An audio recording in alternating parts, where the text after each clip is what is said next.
Et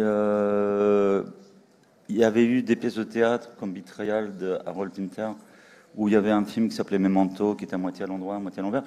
C'est pas un système narratif que j'ai inventé, mais il me plaisait de raconter cette histoire-là avec une structure inversée.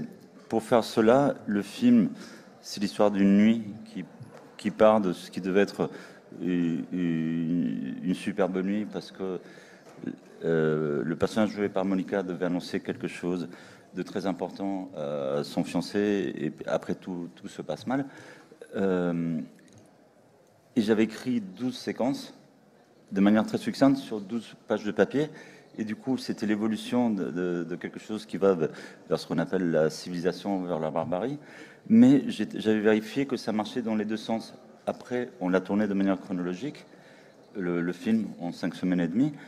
Et je savais que le film pouvait s'enchaîner à l'envers. Et le film a été montré comme ça. À l'époque, le film avait été exploité en 35 mm et en DVD, en VHS.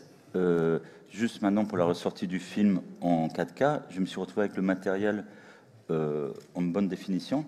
Et je me suis dit, tiens, c'est le moment ou jamais de remettre les séquences à l'endroit.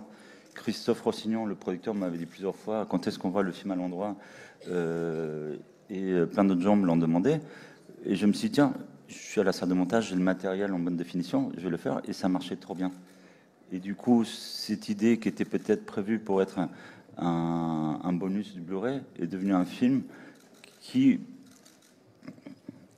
euh, sur plein d'aspects, est peut-être plus puissant que l'original, parce qu'il y a plus d'empathie, on voit beaucoup plus les personnages, on voit beaucoup plus les performances des acteurs et l'audace des acteurs. Et Monica, Vincent, Albert Dupontel, ils sont encore plus magnifiques Et voilà, je pense que beaucoup de gens ici l'ont vu, d'autres l'ont pas vu, mais je suis aussi fier de ce remontage inattendu que de l'original. C'è una domanda qui?